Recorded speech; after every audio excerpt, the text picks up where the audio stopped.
देखिए सीधी सी बात कहता हूँ, हिंसा हमारे समाज को कीमत की तरह खा रही है। भाई भाई बट गया, राज्य बट गए, गलियां बट गई। पहले एक सरहद हुआ करता था, अब तो आपने गांव गांव में सरहद बना दी है। एक दिन सब खत्म हो जाएगा। कहाँ का लोकतंत्र, कहाँ की विश्व की सबसे बड़ी पार्टी। 1000 साल का ब्लूप्रिंट रखिए, लेकिन ये देश 1000 साल जिंदा रहना चाहिए। इतने आग और हिंसा के बीच में वो जिंदा नहीं रह विश्व गुरु की ओर बढ़ते भारत की बात की जा रही है, लेकिन वही हिंसा नू जैसी और नहीं, विश्व गुरु का सेल्फ टाइटल दे करके विश्व गुरु बनने के लिए ना टैगोर को पढ़ना पड़ेगा। प्रधानमंत्री जी बता दीजिएगा, where the mind is without fear and the head is held high. क्या लगता है 2024 पीएम चुप है ना, पीएम चुप है। गृह मंत्री से 2.5 मिनट के जवाब को आप मणिपुर जाके ये कह दीजिएगा कि पीएम के जवाब से आप संतुष्ट हैं। वो अगर कह देना संतुष्ट हैं, तो 2024 तो जनता तय करेगी ना। मोनू मानेसर की गिरफ्तारी को लेकर किस तरीके से सवाल उठे थे, अभी तक कोई गिरफ्तारी नहीं हुई। काहे को होगी भाई, उन्हीं के लोग हैं, उन्हीं के लोग हैं जो बचा रहे हैं। सर 2024 में मोदी जी कह रहे हैं कि मतलब तीसरी बार मौका देते अधूरे का इसका नहीं तो रिगिंग कर लिए हैं क्या बूथ का, ईवीएम का। ऐसा तो वही कह सकता है ना जिसने टोटल रिगिंग कर ली। इस समाज के मानस में हिंसा हमेशा रही। मेरे एक मित्र रतन नीचे बैठे हुए हैं, एक हम पढ़ते थे वैदिकी हिंसा हिंसा न भवति, यानी जो बड़े लोग हैं, और आप जानते हैं कौन बड़े लोग हैं क्योंकि उनका चरित्र आज भी नहीं बदला।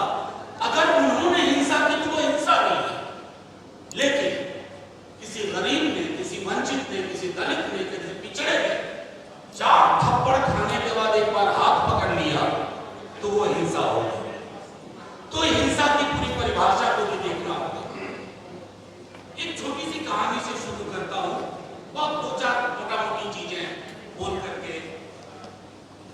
एक राजा था, उसे आग लगाने का बड़ा शौक, उसे हरियाली अच्छी नहीं लगती, वो आग लगाता। और कमाल थी कि उसके पास बाकी चीज की कमी हो जाए, एक जेब में पेट्रोल और दूसरे जेब में लाइटर हमेशा हुआ। तो लोग उससे प्रयोग करवाते थे, देखो यहाँ आज तक कभी आग नहीं लगी। तो राजा कहता था मुझे 15 दिन का वक्त दो, मैं यहाँ आग लगा के दिखाऊंगा।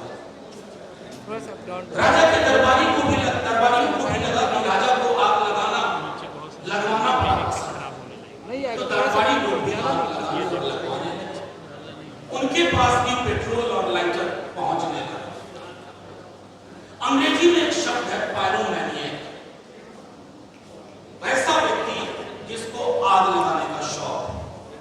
हमारी पूरी राजनीति इस पायरोमैनिएक नाम के जंतुओं के हाथ में आ गई, जिन्हें शांति पसंद नहीं है, अमन पसंद नहीं है, जो विदेश जाकर के कहेंगे वसुधैव कुटुंबकम, लेकिन देश की धरती पर अपने कुटुंबों के बीच में आग लगाएंगे। कोई कहते थे जितना कीचड़ फैलाओगे कमल खिलेगा। आपका कमल कीचड़ और पानी में नहीं खिल रहा है, ये आग में खिल रहा है। आप आग लगाते हो और वोट की फसल काटते हो। मणिपुर की आग को देख से आया हूं, गुजरात की आग देखी है, अभी मुंह में आग, वो आग दिख रहा है। सतपाल मलिक साहब आया नहीं, उन्होंने एक बात कही हाल के दिनों में कि 2024 election is going to be the most violent election in the memory of India. आप सब तैयार रहिए, ये वायलेंस फ्री इंडिया हम सब चाहते हैं, लेकिन तैयार नहीं, बहुत हिंसा होने लगी। कहीं जाति के नाम पे होगी, कहीं दलित मारा जाएगा और मुसलमान को मारा जा ही रहा है। आपकी कोशिश सिर्फ चुनाव जीतना नहीं होना चाहिए। अब क्या करेंगे, एक पार्टी है उस पर थोड़ा भरोसा होता है, वो भी वैसे दिखने लगती है। जब तक हमारी राजनीति में इन बाबाओं का प्रेजेंस होगा, सुबह शाम में बहस हुआ करेगी, तब तक आप वायलेंस फ्री समाज बनाने की कल्पना करें।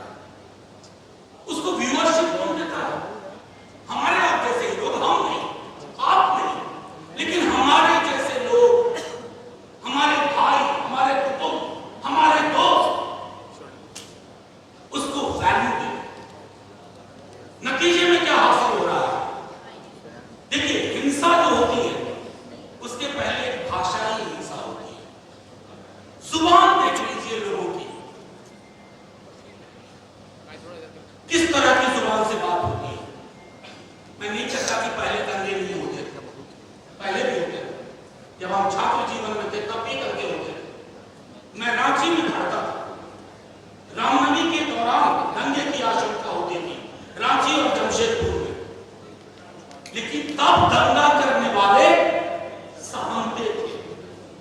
आज दंगा करने वाले को पता है कि मंत्री पद उसके लिए उपलब्ध है, वो दंगा करेगा, उसकी पॉलिटिकल प्रीमियम बढ़ेगी। दंगा और हिंसा हमारे समाज में नॉर्मलाइज हो गई है, ये चिंता का विषय है।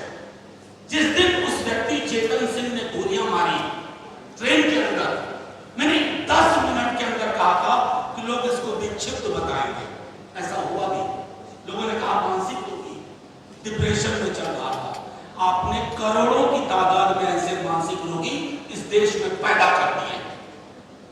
हमारी कोशिश है कि कोशिश हो कि उनको मानसिक रोग से निकाला जाए, और ये तब तक नहीं होगा जब तक हम लड़ाई अलग अलग लड़ेंगे, कि दलित की लड़ाई अलग, मुसलमानों की लड़ाई अलग, किसानों की लड़ाई अलग, मजदूरों की लड़ाई अलग, स्टूडेंट्स की लड़ाई अलग, शिक्षकों की लड़ाई अलग। ये तो टापू में तनहा तनहा लड़िएगा तो आग लगाने वाले राजा को और आसानी हो जाएगी। उसे पता है एक को संभाल लो अभी, बाकी संभाल जाएंगे। देखते देखते एक देश की इतनी बड़ी आबादी वो इनविजिबलाइज कर दिया गया, अदृश्य कर दिया गया। पॉलिटिकल पार्टीज भी चुप रहना शुरू कर दी, करें यार ये तो ठीक नहीं है, इस पर ज्यादा मत बोलो, वो वोटर नाराज हो जाएंगे। पॉलिटिकल पार्टीज का काम ये भी होता है कि आप एडुकेट करें, अपने लोगों को बताइए। असल में दिक्कत हुई है बीते दिनों में, ये जो ब्रांड मेकर्स और आ गए हैं पॉलिटिक्स में, तो उन्होंने कार्यकर्ताओं को खत्म कर दिया है। अब किसी भी पॉलिटिकल पार्टी को नॉर्मली कार्यकर्ता नहीं चाहिए। वो कहीं विदेश से पढ़ा होगा कोई एक बंदा आएगा, उसके साथ 15-20 लोगों की टीम होगी और वो पीआर का काम देखेगा। कोई पॉलिटिकल पार्टी हो जो कार्यकर्ताओं की गर्व से निकली है, उस पार्टी के भी कार्यकर्ताओं को उस रूप में नहीं देखा जाता जैसे अब तक। मैं सिर्फ इतना कहूंगा कि साथियों, प्रेस के लिए मुझे पता है कि अंग्रेजी में कहावत थी, if it bleeds it leads, यानी खून बहता है तो पढ़ा ज्यादा जाता है। मैं प्रिंट के दौर की बात करूं, लेकिन ये खून आपके दरवाजे तक पहुंच गया, ये मेरे दरवाजे तक पहुंच गया। कहानी मुसलमान से शुरू हुई थी, अब इस देश में कोई महफूज नहीं है। मणिपुर में वो जो वीडियो आपने देखे होंगे, सोच के देखिएगा एक बार, 1 मिनट के लिए रात में सोते वक्त, ये मेरी बेटी हो, आपकी बेटी हो, मेरी बहन, आपकी बहन। हिंसा के लिए जब तक आप पराया दृष्टिकोण अपनाएंगे, हम पराया दृष्टिकोण अपनाएंगे कि ये मणिपुर में हो रहा है, ये मेवात में हो रहा है, ये फलाना 1000 साल तक हम पर रूल किए, इसलिए अगर हम बदला ले रहे हैं तो ये सही है। अभी पीछे दिनों बड़े बड़े लोगों को लगा कि क्या होता जा रहा है, भाई ने कहा, बहन ने बोला संविधान। अब कोई आप सोचते होंगे कि पीएम ने अपने को डिसोसिएट कर लिया कि मेरा आधिकारिक इनका बयान नहीं है। माफ कीजिएगा, ये बड़े उस्ताद थे, ये इतने उस्ताद हैं कि ठहरे हुए पानी में कंकड़ मारते हैं। अब देखते हैं लहर कितनी हुई। आज विवेक देबरॉय ने कहा है, पहले आनंद जी ने कहा था, यकीन मानिए 6 महीने के अंदर 3-4 और लोग बोलेंगे तब ये संविधान पुराना हो गया है। जैसे हम नया फर्नीचर खरीदते हैं नए घर के लिए, तो ये जो नया भारत है उसके लिए नया फर्नीचर यानी नया संविधान। उस संविधान नया वाले से होगा क्या? उसमें प्रस्तावना की जगह सेंगोल हो, और जैसे ही प्रस्तावना की जगह सेंगोल हुआ, हमारी सारी लड़ाइयों की संभावना है खत्म। अब मैं आखिरी टिप्पणी करके, एक मैंने उनके साथ काम भी किया है, बड़े नेता है, बहुत हमेशा मंत्री ही रहे, गुलाम नबी आजाद साहब। अब उन्होंने कहा कि सारे मुसलमान हैं, ये इतिहास में जाकर के गड्ढा खोदने की का जो काम शुरू हुआ है, एक तरफ तो आप चंद्रमा जा रहे हो, मंगलयान जा रहे हो, और जैसा आपने कहा कि सीवर की डेथ की चिंता नहीं है, लेकिन हाँ मस्जिद घूम करके गड्ढा खोद रहे हो कि कहीं कुछ मिले, ताकि देश की राजनीति, आपकी श्रद्धा इस बात में नहीं है कि वहां शिव निकले या फलाना निकले, आपकी आस्था इस बात में है कि एक और मसला मिले हाथ में, एक और मसाला मिले, ताकि 10 बरस के लिए और आग लगाएं, पेट्रोल और लाइटर है ही। तो मैंने सिर्फ इतना आग्रह किया, और हम उस धारा के लोग हैं। पृथ्वी पे धर्म पहले नहीं आया, भगवान नहीं आया, इंसान आया। इंसान को धर्म में और भगवान में बांटने का काम किसी इंसान ने किया। इसलिए ये कहानी शुरू करोगे, हम ये भी पूछ लेंगे, इस देश के तमाम बौद्ध स्तूप कहाँ गायब हो गए? कौन खा गया वो? जमीन निकल गई या आसमान का? तो इतिहास में उल्टे पांव की यात्रा से कुछ हासिल नहीं होगा सिवाय हिंसा के। और इस हिंसा का समाधान आप 24 के चुनाव के नतीजों में देंगे। चुनाव अंगणित होता है, अंगणित से आप जीत जाते हैं, लेकिन काम करने की जरूरत है मनोविज्ञान में, जहां हम नहीं कर पाते। जितने भी कम्युनल आउटफिट्स हैं, उनके पास कितने तरह के सिंबल हैं।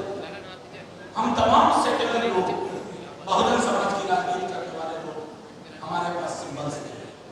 हम अपनी राजनीति करना चाहते हैं और न सीखना चाहते हैं। पीआर एजेंट्स के हाथ में अपनी राजनीतिक किस्मत हमने दे दी। जब तक उनके हाथ से वो किस्मत की चाबी नहीं लेंगे, इंसान मुक्त समाज नहीं होगा। जय हिंद, जय हिंद, जय भारत। पीएम चुप, पीएम चुप, गृह रिसर्च मणिपुर जाके ये कहा कि पीएम के जवाब से आप संतुष्ट हैं। वो अगर कहते हैं ना संतुष्ट हैं, ये हमारे साथ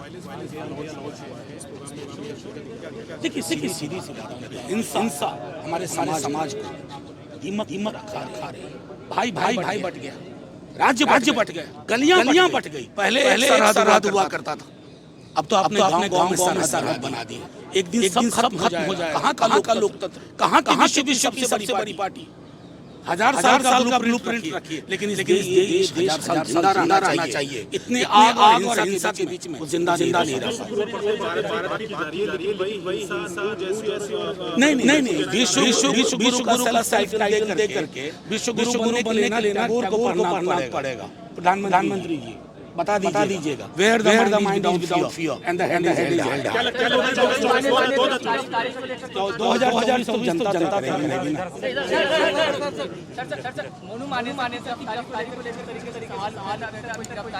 काहे को होगी भाई?